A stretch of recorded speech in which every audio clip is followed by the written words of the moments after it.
ya sirotol mustaqim gitu kan, jalan kebenaran, maka ikutilah dia kan gitu, ikutilah dia gitu kan, karena dia jalan kebenaran kan di situ. Terus yang terakhir itu dia akan menjadi, dia termasyhur di bumi dan di akhirat. Yang terakhir itu dia akan menjadi hakim tertinggi itu, menghakimi seluruh umat manusia. Siapa lagi kalau di sisi lain ada ayat yang mengatakan Allah akan menjadi hakim teradil kan gitu. Dari situ kesimpulan saya dia itu ya Allah gitu. Ya, baik teman-teman semua, shalom, salam damai sejahtera buat kita semua. Saya ucapkan terima kasih banyak buat para sahabat teman-teman yang sudah berkunjung ke channel ini, bahkan sudah memberikan support, ya, like dan subscribe. Terima kasih, Tuhan Yesus memberkati. Dan Murtadin berikut ini adalah seorang ibu, guru bahasa Inggris, dan pada saat itu ia murtad dan mengakui Yesus sebagai Tuhan dan Juru Selamat. Dan saat ini kita akan melihat alasan mengapa. Ternyata alasannya hanya ada di dalam ayat-ayat suci kitab suci Al-Quran. Ia mengatakan bahwa ada satu ayat ya di dalam kitab suci yang seringkali ia dengar bahwa tunjukkanlah kepada kami jalan yang lurus, jalan yang benar itu. Ia semakin mencari tahu tentang siapakah jalan yang lurus itu. Karena ia tahu bahwa Isa Al-Masih yang akan datang pada akhir zaman untuk bersaksi bagi umat manusia. Sehingga ia semakin yakin bahwa apakah yang ditujukan ayat ini apakah berhubungan dengan kedatangan Isa Al-Masih.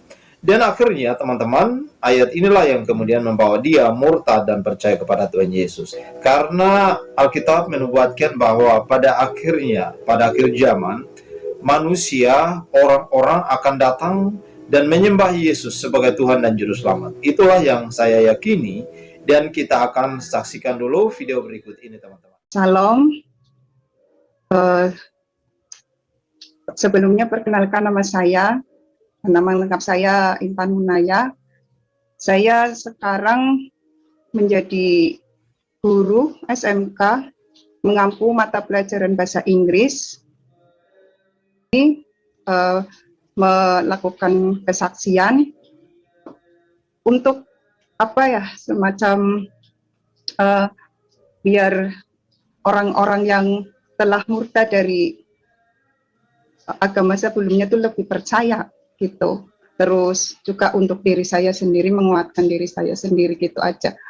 Saya enggak, tapi ada beberapa yang mungkin nggak akan saya ungkapkan lebih jauh, hanya beberapa saja yang, karena nanti kalau mengungkap lebih jauh mungkin bisa menimbulkan permasalahan-permasalahan yang mungkin akan menyudutkan saya ya, karena beberapa juga sudah ada beberapa tekanan ya itu setelah saya menjadi murtad itu. Saya masa kecil saya itu, saya terlahir dari seorang ibu, ibu saya kebetulan pengawas pendidikan agama Islam di Departemen Agama di kabupaten saya, itu Kabupaten Tegal. Ayah saya itu sama guru juga. Itulah yang mungkin membuat orang-orang menghujat saya, karena kenapa putrinya seorang pengawas pendidikan agama Islam bisa murtad, apa kasihan sama almarhum ibunya gitu. Rata-rata seperti itu kalau ketemu saya di jalan. Kamu nggak kasihan sama ibu saya, ibu kamu yang meninggal itu. Rata-rata menegur saya begitu.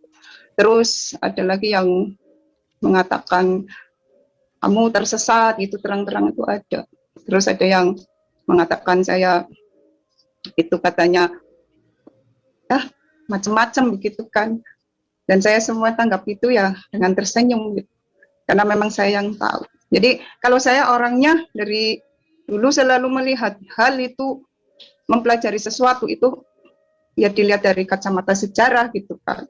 Terus saya orangnya itu nggak mau terima gitu saja apa yang didoktrin apa itu saya gitu. Jadi dari kecil sebenarnya orang tua saya harusnya sudah melihat apa watak saya itu. Misalnya contohnya ibu saya beliin somai gitu, terus tukang somainya bilang somainya habis gitu kan. Saya nggak percaya kalau belum melihat pancinya gitu, apa habis apa enggak itu. Dari situ harusnya udah terlihat bahwa saya itu nggak mudah mempercayai sesuatu meskipun itu juga telah didoktrin dari kecil gitu. Hal yang masih saya ingat itu dulu saya itu ada gini pemirsa, perasaan benci sama ibu saya itu karena suka mukuli saya itu. Jadi apa-apa tuh pukul, nggak tanya dulu gitu atau gimana, itu nggak ada lembutnya sama sekali itu. Jadi kadang-kadang saya lihat teman-teman saya kok ibunya nggak gitu, nggak seperti ibu saya gitu kan. Padahal ibu saya lebih tahu tentang agama gitu kan. Kadang-kadang saya tanya sama ayah saya gitu, karena saya memang dekat sama ayah saya. Kenapa apa ibu kan tahu agama ya gitu. Kenapa seperti itu? Kasar banget terus suka mukulin saya gitu. Padahal cuman masalah sepele saja mukulnya seperti itu. Jadi saya sering dipukulin pakai sapu gitu. Dan itu yang paling parah itu ketika saya pulang, itu kelas 2 SMA, dia nggak tanya dulu kenapa saya pulang itu telat gitu kan. Karena memang sekolah saya kan jauh, jadi saya harus pakai bis untuk menempuh jarak gitu ya kan. Sekitar 45 menit itu baru nyampe itu. Nah itu kan musim karnaval pemirsa itu kan. Karena biasanya kalau karnaval kan macet gitu kan. Saya sampai rumah itu hampir maghrib itu. Jadi ibu udah ada di depan pintu itu. Nggak nanya dulu, langsung pukul punggung saya itu, sapu patah jadi 2 itu. Saya itu anak karena mungkin sudah kenyang dipukul gitu ya. Jadi nggak nangis gitu. Dipukulin seperti itu nggak nangis gitu. Nggak merasa gimana gitu. Saya tetap diam, nggak berani sama ibu saya. Meskipun sakit sekali punggung saya itu sakit sekali karena sapu aja bisa putus jadi 2 seperti itu. Dan puji Tuhan saya nggak menirukan seperti itu sama anak-anak saya itu nggak seperti itu. Dan saya ingat lagi saat saya itu tangannya patah ya pemirsa itu tulang sampai keluar dari tangan saya itu menembus daging. Di mana-mana seorang ibu kalau anaknya kena celaka tuh gimana itu kan pasti khawatir gitu kan. Itu enggak, saya lagi nahan sakit tapi saya memang orangnya enggak anak yang karena mungkin ya itu karena sudah sering dipukulin dikasar jadi enggak bisa nangis gitu kan, susah untuk nangis itu susah gitu.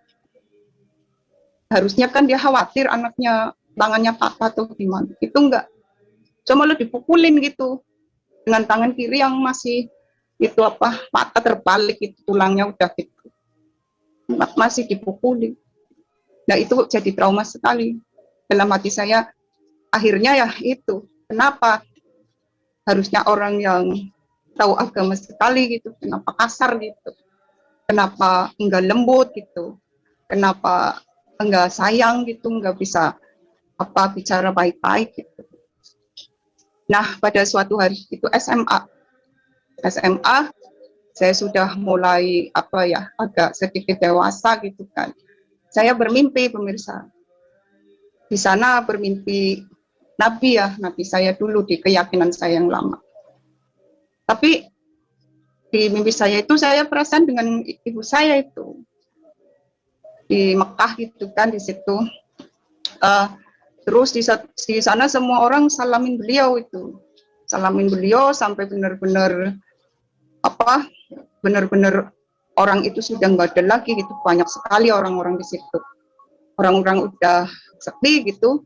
Nah Nabi ini lihat ke saya gitu, melambai ke saya, dan anehnya di situ saya nggak mau gitu, saya nggak mau, saya bangun gitu, malah saya ceritakan mimpi itu sama ibu saya gitu, terus sama guru agama saya juga saya ceritain gitu. Saya kok mimpi ketemu Nabi gitu, tapi kenapa saya nggak mau jabat tangan, terus ibu juga kenapa kamu nggak mau jabat tangan gitu, ya nggak tahu namanya juga mimpi ya pemirsa, bukan dari kita sendiri. Nah suatu hari mimpi lagi, mungkin itu sudah tanda atau gimana dari Tuhan ya pemirsa. Suatu hari mimpi lagi, saya ketemu, waktu itu saya menyebutnya Nabi Isa ya, karena saya masih Muslim, itu masih kelas 2 SMA.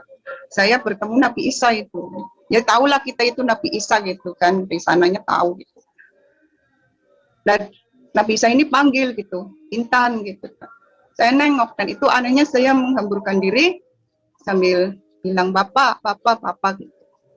Nah itu kan aneh lagi, kenapa Bapak gitu kan. Tapi saat itu kan saya masih SMA, jadi pikirannya kenapa saya nggak tahu kalau orang Kristen panggil Tuhan tuh saat itu Bapak itu saya nggak tahu sama sekali ya. Kenapa panggil Bapak gitu, kirain Bapak saya gitu kan.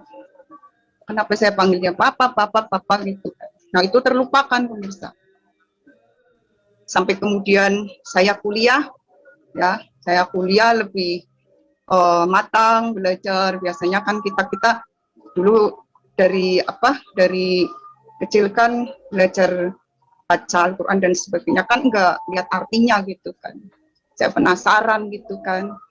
Penasarannya ibu saya itu pertamanya memang dipicu oleh kenapa ibu saya tahu apa tentang agama kok kasar gitu. Tapi kalau mimpi-mimpi itu sih sebenarnya saya enggak begitu mendominasi pikiran saya, enggak. Heran saja sama sebenarnya lebih ke sikapnya ibu saya itu dan ucapannya itu.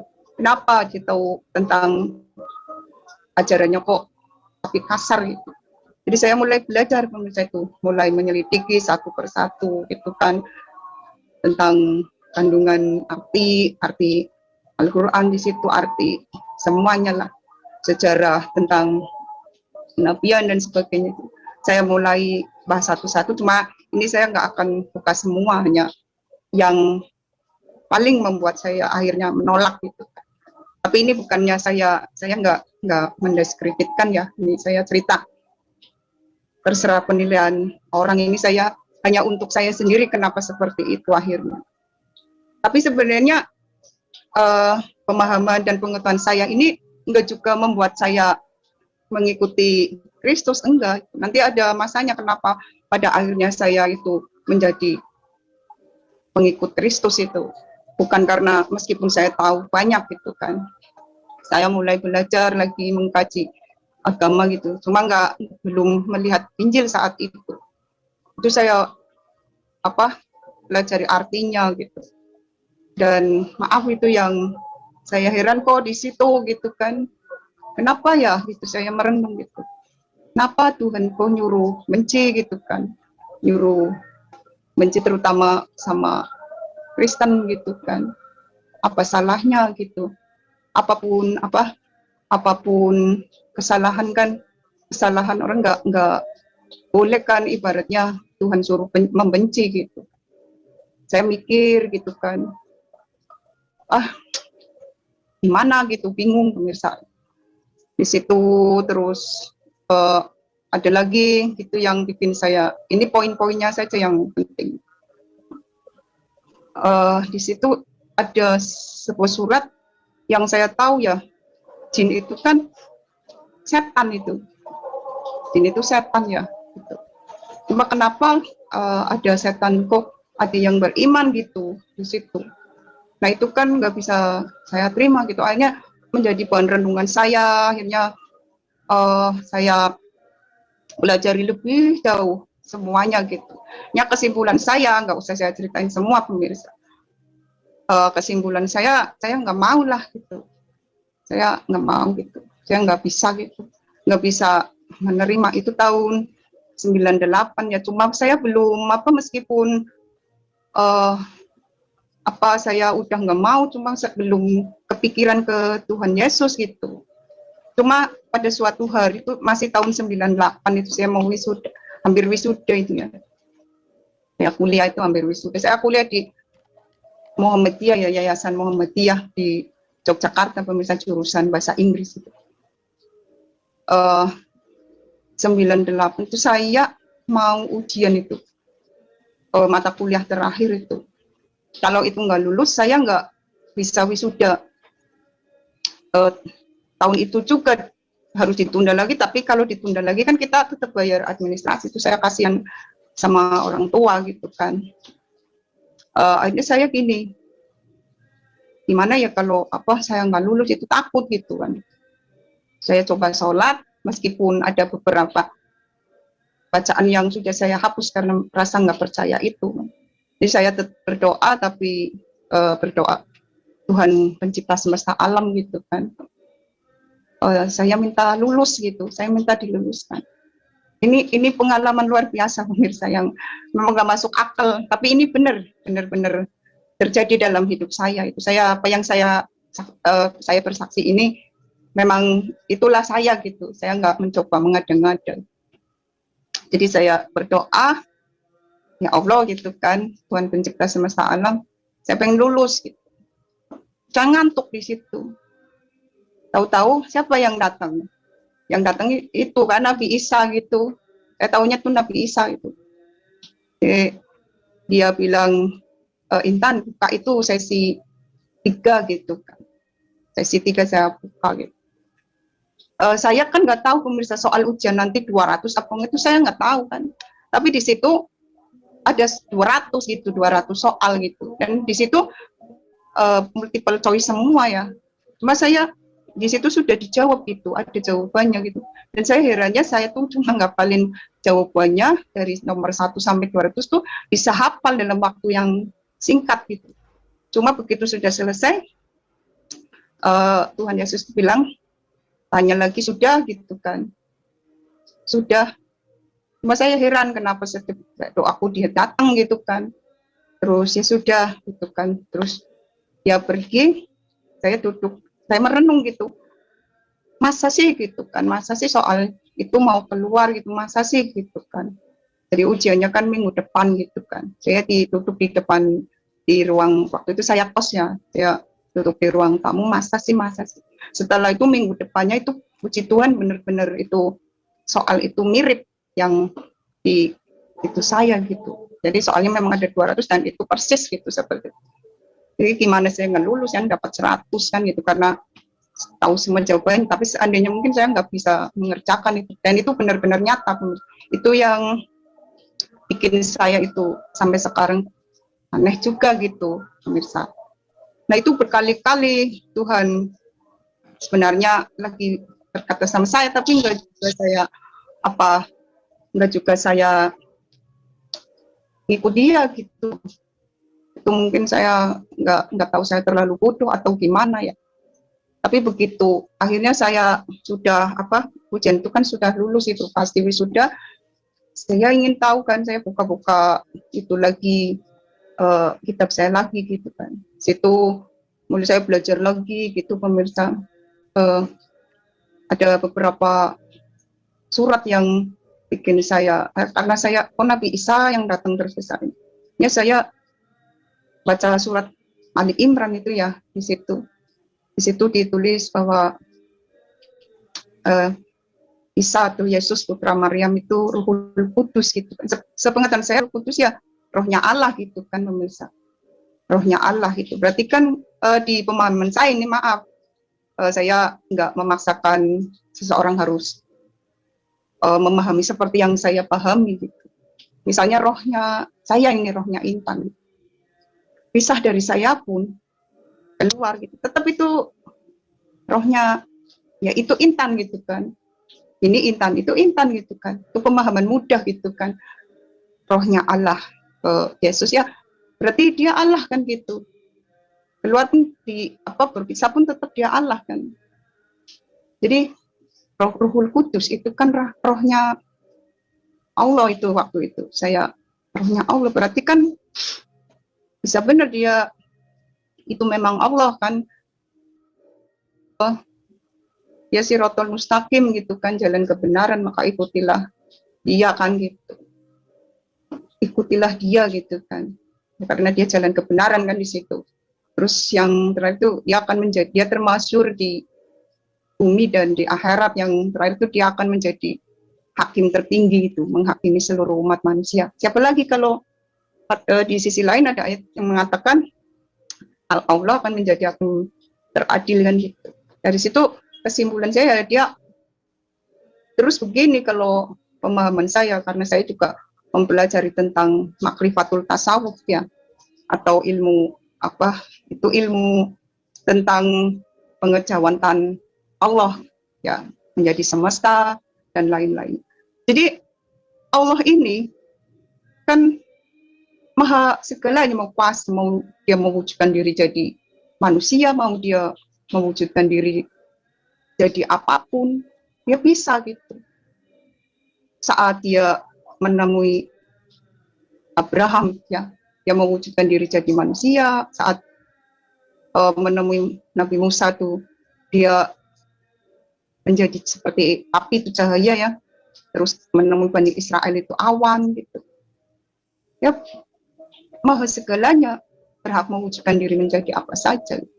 Itu pemahaman saya. Jadi, kalau dia mewujudkan diri menjadi manusia, kenapa itu menjadi sebuah pertentangan gitu. Pengetahuan-pengetahuan ini membuat saya makin yakin gitu kan. Saya cari pendeta gitu, cari itu pun 99. Saya sana cari, ketemu, saya padahal nggak kenal yang nggak begitu kenal itu, tapi saya permisi gitu. Saya minta Alkitab boleh enggak gitu kan. Dan saya dikasih satu gitu. Saya mulai pulang, mulai baca gitu. Kok urut ya, kok lebih urut, lebih ini gitu. Cuma itu pun nggak membuat saya bertobat juga, enggak gitu menurut saya. Jadi meskipun sudah banyak hal yang saya dapat itu, pengetahuan yang saya tahu gitu, nggak membuat saya juga terus mau mengakui gitu, enggak. Jadi sisi lain saya nggak mau mengaku yang satunya, di sisi lain saya belum memutuskan untuk menjadi pengikut Kristus. Jadi agama itu kayak kurang jelas gitu. Saya akhirnya hanya beralih ke meditasi gitu kan. Jadi tetap berdoa tapi menggunakan Tuhan yang Maha Esa gitu, Tuhan pencipta semesta alam. Saya gunakan itu. Hidup saya berantakan gitu kan. Saya nggak punya pegangan mungkin. Itu. Ya, terima kasih saya ucapkan buat teman-teman semua yang sudah setia mengikuti perkembangan channel Benteng Iman Kristen. Terima kasih banyak, Tuhan Yesus memberkati. Jangan lupa sebarluaskan ataupun bagikan kepada orang lain bagi mereka yang belum percaya dan mengenal Tuhan Yesus sebagai Tuhan dan Juru Selamat, agar mereka melihat kesaksian-kesaksian para murtadin, agar mereka juga bisa diselamatkan jiwanya. Ya, terima kasih banyak teman-teman. Itulah kesaksian yang sudah kita sama-sama simak bersama. Biarlah Tuhan Yesus terus memberkati dan menolong kita.